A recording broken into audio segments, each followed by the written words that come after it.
सुप्रभात प्यारे बच्चों। Welcome to the Vimla Devi public school Silyari. मेरा नाम वंदना पाल है और मैं आप लोगों की हिंदी विषय की शिक्षिका हूँ। आज हम पाठ 22 क्या तुम मेरी अम्मा हो, इस पाठ के प्रश्नों के उत्तर जो है अपनी नोटबुक पर लिखेंगे। ठीक है, इस पाठ को हमने पढ़ लिया अपनी लास्ट क्लास में। क्या तुम मेरी अम्मा हो, इसको हमने पढ़ लिया। हमने देखा कि किस तरह से चूजा जो है वो अपनी अम्मा को ढूंढता है ना, और अंत में वो अपनी माँ को ढूंढ ही लेता है ना। उसे ढूंढने में कौन कौन से लोग जो है क्लू देते हैं, किन किन से मिला, वो सब हम अपने पिछले क्लास में देख चुके हैं। आज हम देखेंगे उनके प्रश्नों के उत्तर। तो चलिए देखते हैं कौन कौन से प्रश्न हैं। प्रश्न नंबर पहला है, चूजा अंडे से निकलकर किसे ढूंढने निकला। चूजा अंडे से निकलकर किसे ढूंढने निकला। तो किसे ढूंढने निकला? चूजा अंडे से निकलकर अपनी अम्मा को ढूंढने लगा, है ना। वो किसे ढूंढने लगा? अपनी अम्मा को, है ना। जैसे ही अंडे से निकला वो अपनी अम्मा को ढूंढने लगा। फिर प्रश्न नंबर दूसरा है, चूजे को क्रम से रास्ते में कौन कौन मिला। तो कौन कौन मिला था क्रम से रास्ते में? तो पहला है, चूजे को क्रम से रास्ते में मिले पहले कुत्ता, है ना, कुत्ता मिला। ठीक है, फिर लड़का मिला, है ना। दूसरे नंबर पे कौन मिला? लड़का मिला। फिर तीसरे नंबर पर कबूतर मिला, है ना। तीसरे नंबर पर हमको कबूतर मिला उसको। फिर मैना, है ना, चौथे नंबर पर मैना, पांचवें नंबर पर बतख और आखिरी में छठवें नंबर पर मुर्गी। तो इस तरह से क्रम से उसको 6 जो है लोग मिले, जिसमें से लास्ट जो है उसकी अम्मा थी, है ना।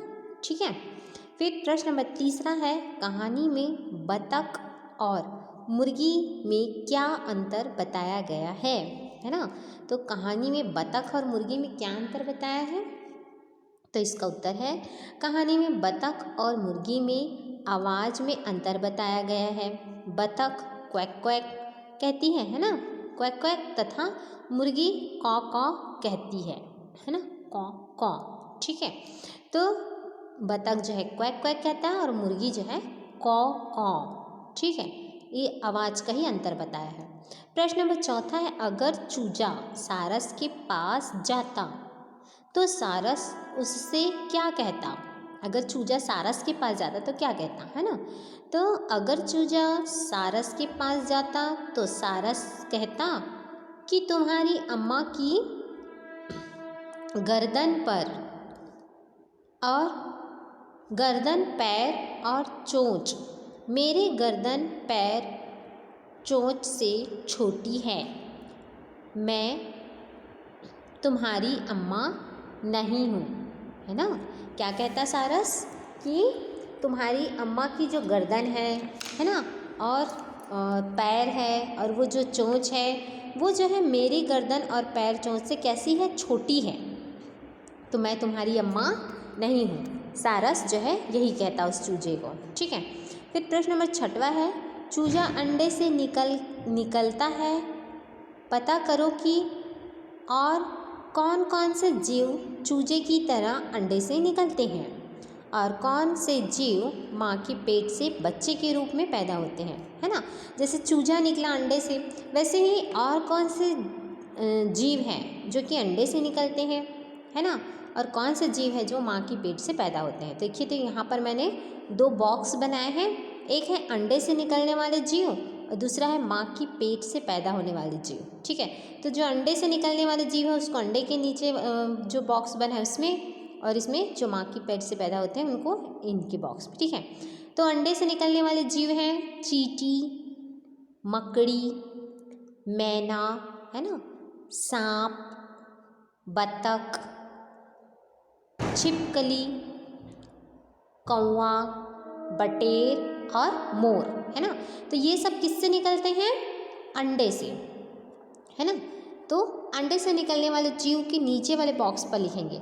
चींटी निकलती है, मकड़ी, मैना, सांप, बतख, छिपकली, कौवा, बटेर और मोर, है ना।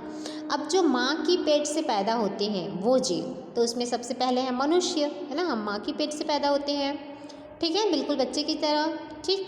फिर चूहा, चूहा भी इसी में आएगा, माँ की पेट से। कुत्ता, गाय, बकरी, हिरण, चमगादड़, भैंस और बिल्ली, ठीक है। तो ये सब किससे पैदा होते हैं? माँ की पेट से, ठीक। तो इस तरीके से आपको 2 कॉलम बनाने हैं और अलग अलग इनको लिखना है। प्रश्न नंबर 7वां देखिए, इस कहानी में कौन कौन से जीवों के नाम आए हैं उनके बारे में तालिका में पूछी गई जानकारी भरो। जैसे यहाँ पर दिया है, बुक में भी दिया है आपकी ये तालिका। जीव का नाम, कितने पैर हैं, रंग, पंख, है ना, कैसी आवाज़, क्या खाता है, खाती है। तो इस तालिका को लंबा बनाना है आपको और लिखना है। ये क्वेश्चन जो प्रश्न नंबर 7वां है उसको खुद से सॉल्व करना है। जीव का नाम बुक पे जो इस कहानी में आया है, ठीक है, वो जीव का नाम आपको लिखते जाना है। उसके कितने पैर हैं, जैसे कि जीव का नाम मैंने पहले ले लिया, सबसे पहले कबूतर, तो कबूतर के कितने पैर हैं? 2 पैर हैं। कैसे रंग की होती है? काले रंग की, है ना, काले और ग्रे कलर की भी होती है, ठीक है। फिर पंख है कि नहीं वो लिखना है।